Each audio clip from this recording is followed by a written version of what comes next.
years. We found out about the franchise, and Jim obtained the rights as something for him to direct, because that's how passionate he was about the story, the character that is in this movie. We developed the script to a point where Jim was finally happy with being able to direct it. At the same time, the technology got to a point we were ready to make Avatar. And it was a tough choice for Jim. And one of the factors that really led to Jim deciding to do Avatar first is he thought that the foundation of technology he would create on Avatar would benefit Alita more than the other way around. And it has certainly proven to be that case. And you'll see some of those results tonight. But then we had this great script that we had worked on for 5 years that Jim and I were both so passionate about and had to find a way to make work. And we went out trying to find the right director to raise our child with, to parent them together. And we met a number of different people who were all dying to do it and couldn't find anybody who was the right fit. Until one day Jim had a social lunch with this guy, Robert. Robert said to Jim, "Jim, if you're going to be directing Avatar for the next, umpteen years, what happens to movies like Alita Battle Angel?" And Jim said, "You got 15 minutes?"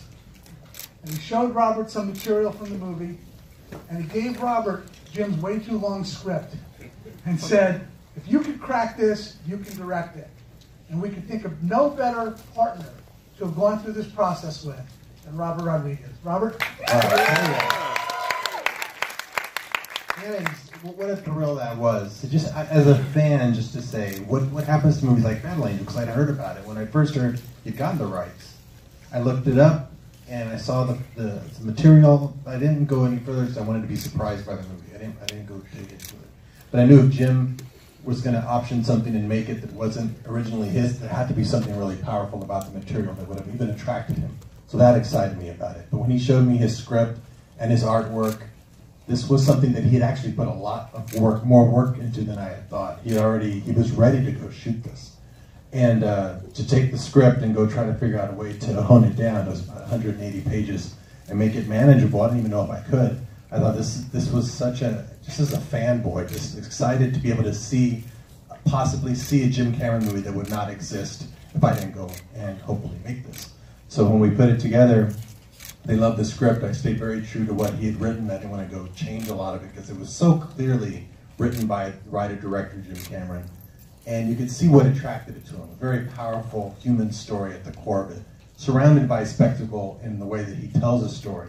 But what drew you in was the characters. You identified with his character. And at first glance, it seemed like a very powerful female character in the sense of Sarah Connor or Ripley, but with a big twist. And those were very human characters that had a big heart, that discovered their warrior spirit, where this was the flip side. This was someone who was already a warrior and unstoppable, but who discovers their heart. And that's what really drew me to the project. I could see that's what drew him to it. And we embarked on putting this together. And along the way, we really made an effort to live up to the expectations of the gentleman who created the piece, Mr. Koshiro. And Jim went in 2000 and met with Koshiro-san and talked about what he wanted to do and why he wanted to acquire the rights. And we've been back several times since. Before we went into production, I was there showing him an art reel, sharing with Koshiro the script, getting his blessing for everything we were doing. One of the great exciting moments for me on the film was the day Koshiro came and actually visited our Iron City set. And Koshiro is really a man of very few words. But the smile on his face when he walked into the world that he had created on the page and saw it there in front of him. And I've been back several times to Japan to share with him cutscenes, to get his input on what we were doing. And we could have no better supporter than he. And he's done something he's never done before. He actually recorded a video. It's a short little video. It's a sort of a welcome that I want to share with you right now. You don't need the 3D glasses for this yet, but here is a little video from the person who created Alita, Mr. Koshiro. With the energy of everyone in the crowd, and it's special. All these just beautiful visuals, and the 3D is unreal. It's the first time I've ever worked on a movie where the entire process, even now, even though we've been working on it 3 years, I feel like an audience member watching it every day because new effect shots come in. We're like, when did we shoot that? I mean, it's like amazing, and I get stunned all over again because it was all born out of the head of Jim Cameron, and you know, a lot of these visuals were his interpretation of the book, and we were very faithful to a lot of stuff in the book, but a lot of it was stuff Jim had imagined. So it's very detached for me in that way. I was there making it, but I feel much more like an audience member than ever in any other movie where I was more like the filmmaker presenting something. I'm enjoying it with the audience. Scott, you asked the question before, and I didn't want to ruin it for the audience, but you know, Alita is a completely computer-generated character up there. But at the foundation of it is Rose's performance. Just like we did with Zoe in Avatar, just like we do with Andy Serkis in the Apes movies. You know, we're using technology to allow performers to play characters that they could not otherwise play. But we want the empathy that Rosa gives us to come through. And when I watch it, that's what I take away from the scene. And, you know, I have to ask, Rosa, you know, your performance in just the footage that we've seen, you know, like, you're already doing so much training for the physicality of it, but like, how is it more challenging because it was computer generated, and you also, how did it really elevate your performance? I think that the challenging aspects really melt away. I mean, it's just a process like any other. You get to know it, and so in the beginning, it's all kind of foreign. You know, the suit and the fans and the batteries and the recorders that are on your body and the helmet and the boom that comes out, which made some kissing scenes a little challenging. Spoiler alert. And but it's, you know, it elevates the performance because you all that stuff kind of melts away, and it is a performance like any other performance where you are there, you know, together in the scene. But it elevates it because you have this, you're otherworldly. You have this idea that you are even more capable than your physical body. So it's, especially when we got to watch playback as Alita in 3D, which is, I mean, that elevates the performance right there. You see what you're making in real time in 3D, and it's just like a spectator, you're like, whoa, I want to see this film. He's like, back to work. So it's just so special, and also to work with Weta was so. But you know, you're not seeing finished animation until now. I mean, we were right. To shoot a whole movie where you don't know what your lead actress even is going to look like. It means you're very reliant on the casting from the very beginning. That's why finding the right person was so crucial. A lot of what you saw, the underground battle and the whole underwater scene, she captured before we started filming. Her first 2 days in that suit were those big sequences you saw. So that shows how dialed in she already was and how reliant we were on her being in the moment and bringing Alita to life. Before we could do anything with a computer, she had to make it live and breathe. Speaking of how dialed in she was, let's talk about the first time you saw her audition. Well, her audition, I'd never cried in an audition before. I was like, ate too many onions? Why am I crying? Oh my God, it really affected.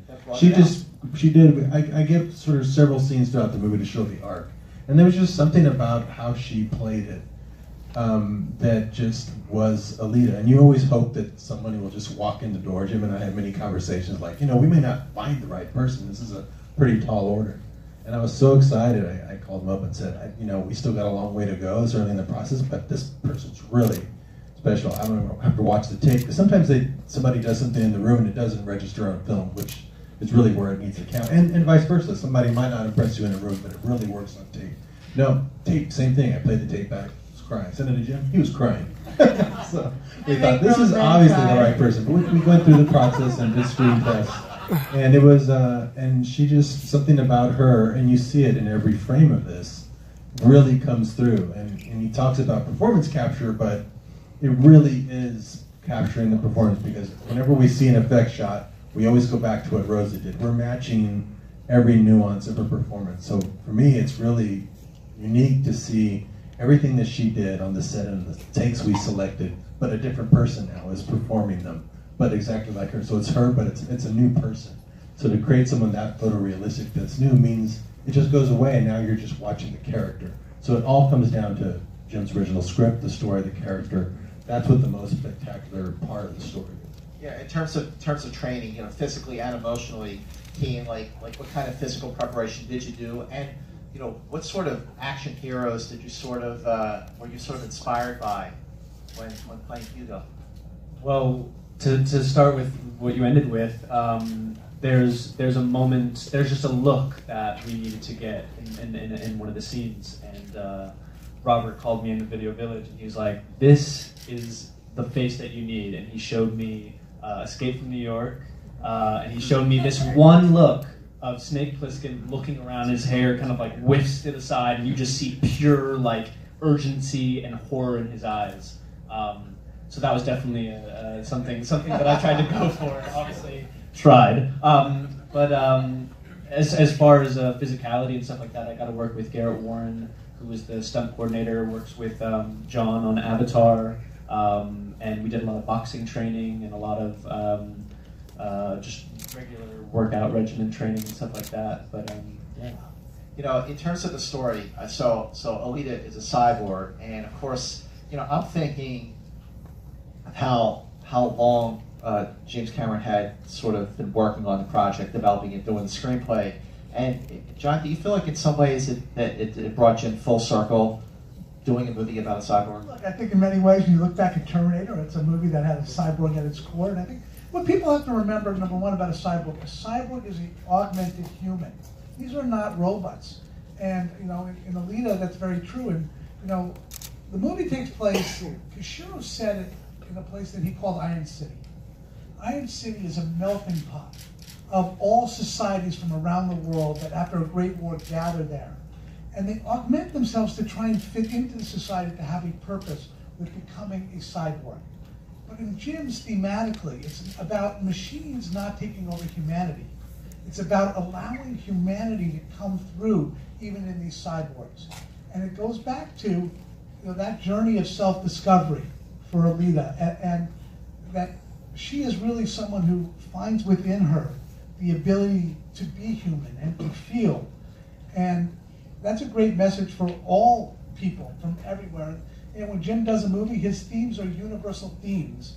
And that's what's here, and that's what these guys pulled off. Well, the universal themes, and I think that these are very human, relatable themes. The maternal instincts of Ripley and of Sarah Connor. You look at Aliens. Aliens is a mother-daughter love story wrapped up in a science fiction horror film.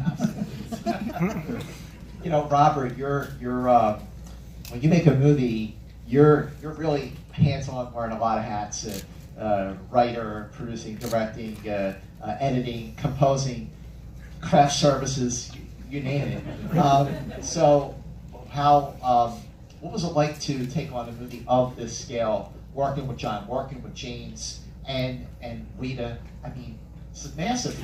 Oh no, it was incredible. You mean you always wish you could afford to have like a real cinematographer on this movie. I'm not doing it just because I want to. It's usually just to save money.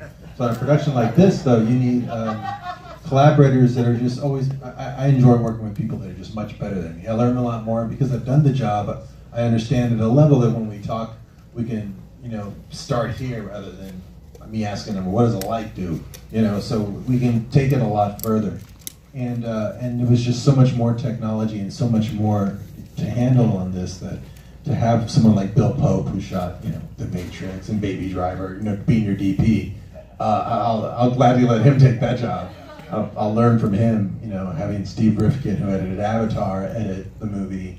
I still get to edit, I still get to design shots, but you have collaborators who are just that's all they do, and they mastered that. So it's wonderful when you can afford to do that, and that's just how Jim rolls. He gets the best collaborators, and to have Weta doing the effects. Usually on my budgets, when I do an effects movie, it's always like the effect comes in, you go, okay, what can we do to make this not look so bad? Can we just darken it all?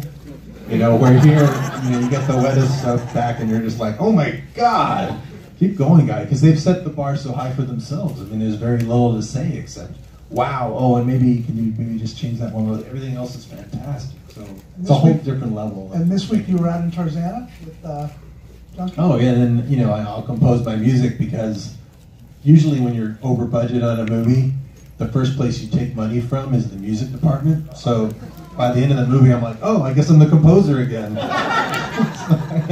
So this time we have, Junkie XL is doing the music, and when I heard his score from Fury Road, which was very propulsive and exciting, but very heartfelt and just like that was so emotional, that score.